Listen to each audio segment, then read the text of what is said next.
yang beliau selalu kerjakan adalah zikir setelah sholat, dengan zikir sholat yang sudah masyhur, istighfar, kemudian baca Allahumma antas salam, sampai membaca ayat kursi, al-ikhlas, al-falaq, an-nas, baca subhanallah, alhamdulillah, Allah akbar 33 kali, sampai terakhir baca digenapkan la ilaha illallah wahdahu la syarika.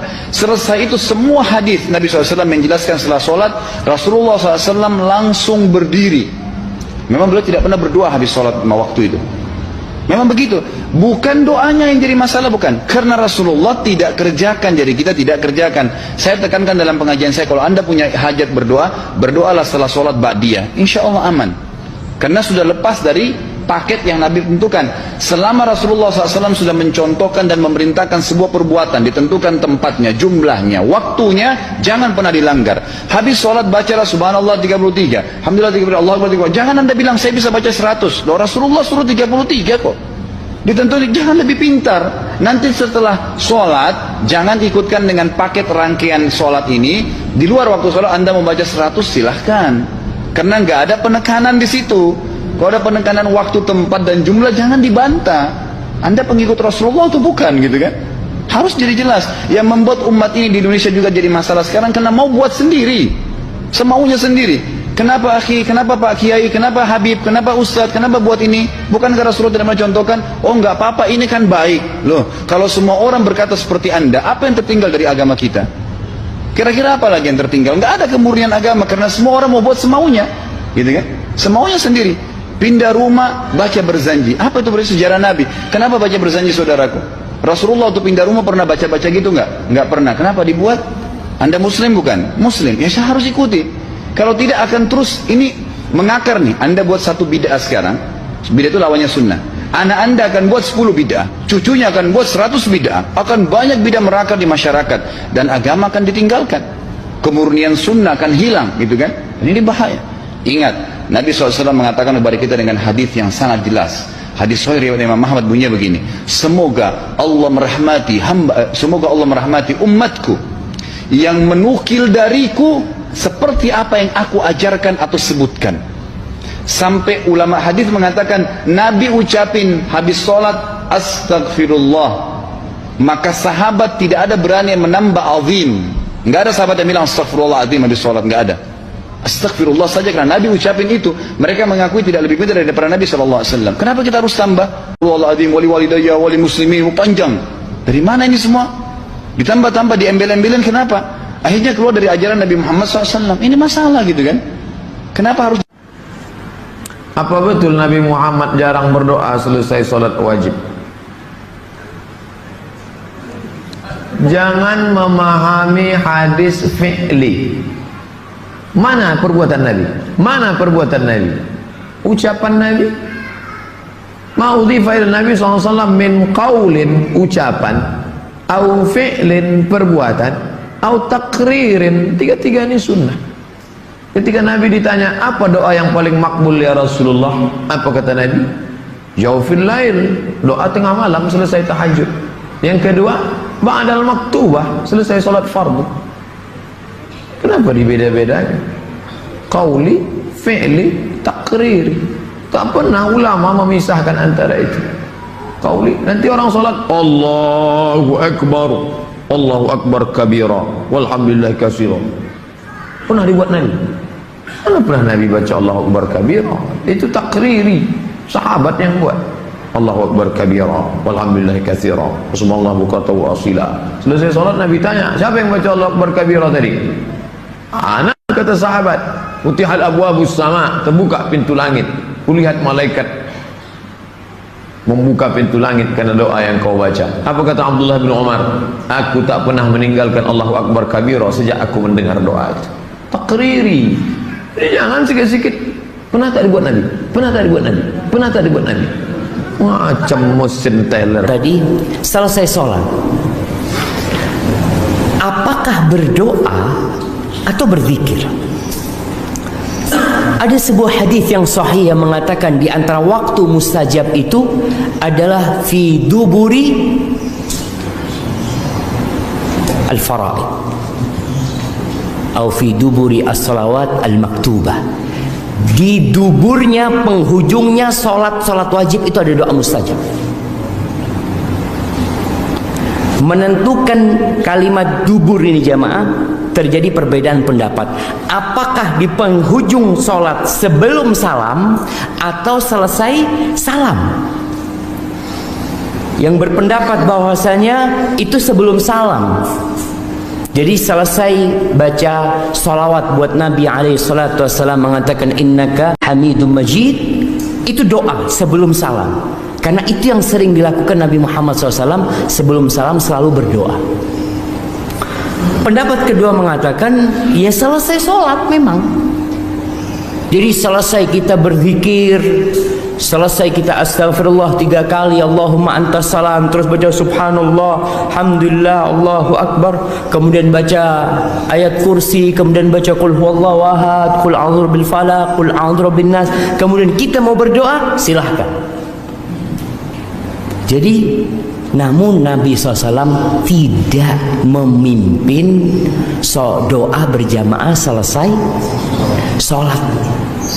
Artinya Rasul SAW di Masjid Nabawi yang bertahun-tahun beliau sholat di sana, tidak disebutkan dalam hadis sahih pun yang menyebutkan Nabi SAW memimpin mereka doa pada waktu itu. Tapi kalau doa, fadhal. Kalau memang ada permohonan ketika itu, silahkan. Tapi yang lebih utama sebelum salam. Maka Syekh bin Utsaimin rahimahullahu taala mengatakan semua hadis yang berkaitan dengan doa itu sebelum salam, semua hadis yang berkaitan dengan zikir itu selesai salam. Itu makna dubur as-shalah, penghujung salat itu jemaah. Baik. Kalau Anda menonton tayangan kami, melihat di YouTube, jangan langsung disimpulkan ya. Jangan langsung disimpulkan. Lihat dulu dalam suasana apa saya mengajar, di mana saya mengajar, dan apa yang ditanyakan kepada saya dalam konteks apa saya menjawab. Karena sering saya juga melihat, memperhatikan ada kesimpulan-kesimpulan yang tidak tepat. Karena memang tidak paham kalau kita menyampaikannya dalam konteks pengajaran di satu tempat tertentu, dalam konteks jawaban tertentu. Ya? Nah ini sebetulnya pertanyaan tadi tentang terkait apakah setelah salat fardu kemudian boleh mengangkat tangan atau tidak dalam berdoa. Itu asal pertanyaannya. Lalu saya jawab dalam konteks ini. Pertama masalah doanya, kedua masalah mengangkat tangannya. Kita sampaikan bahwa yang pertama dalam keterangan hadis-hadis Nabi SAW, Nabi SAW itu selalu memanfaatkan sholatnya di dalam sholatnya dengan doa, karena sholat sendiri disebut dengan doa. Dari mulai takbir, kemudian iftitah sudah doa, fatihah sudah doa, kemudian rukunya doa, i'tidal doa, sujud doa, duduk di antara dua sujud doa. Bahkan dalam sujudnya memperbanyak doanya. Sehingga karena semakin banyak doa sudah dilakukan dalam sholatnya, setelah sholat itu beliau memperbanyak zikir-zikirnya yang tadi saya sampaikan. Zikir-zikir yang istighfar, kalimat-kalimat yang lain. Sedangkan doanya itu disedikitkan. Disedikitkan ini yang kira-kira belum dibacakan dalam sholatnya tadi, atau mengomentari kebutuhan yang ada setelah sholat. Makanya saya simpulkan jarang berdoa bukan dimaksudkan tidak pernah berdoa, tapi sekiranya doa yang belum dibacakan dalam sholat dibacakan setelah sholat, atau ada kebutuhan yang dimintakan baru beliau berdoa di situ. Kalau sekiranya tidak ada kebutuhan maka beliau memaksimalkan dengan zikirnya. Itu yang saya maksudkan. Sedangkan doa-doanya yang simpel, Allahumma antas salam itu doa, wa ma'ini ala dzikri wa syukrika wa husni ibadatik, sini dibacakan. Kadang-kadang Nabi berzikir, sahabat sudah berdoa, ada yang begitu. Ada, nanti kita lihat materi berikutnya, apakah zikir ini apakah jahar, apakah berjamaah, apakah sendirian, itu materi berikutnya. Tapi yang paling menarik ketika Nabi berzikir, sahabat ada yang berdoa. Buka kitab Al-Aqaid Al-Islamiyah karangan Said Sadat, halaman 29, posisi paling kanan di pertengahan, hadis nomor yang keempat. Jadi ketika Nabi sedang berzikir, ada sahabat yang berdoa, Allahumma innaka antal ahad as-samad alladzi lam yalid wa lam yulad wa lam yakul lahu kufuwan ahad. Allahumma inni as'aluka an taghfir li. Ya Allah, saya akui, saya yakini Engkau adalah Allah al-Ahad, satu-satunya yang tempat bergantung, tidak beranak, tidak diperanakan, tidak ada sekutu bagimu ya Allah. Hamba memohon ya Allah, mohon ampuni dosa hamba. Kata Nabi, tahu dari mana kamu doa itu? Atadri, tahukah engkau? Ini adalah doa. Idza du'iya bihi ajaba wa idza su'ila bihi a'ta. Doa ini kalau engkau mintakan dengan itu akan dikabulkan, kalau berdoa akan dijawab. Dikomentari oleh Nabi SAW. Yang berdoa sahabat, Nabi sendiri sedang berzikir di situ. Enggak sendiri. Jadi kalimat-kalimat berdoa pasca sholat yang saya sebutkan jarang bukan berarti tidak berdoa, tapi sesuai kebutuhan yang tidak dipanjatkan dalam sholatnya. Jelas di sini. Baik.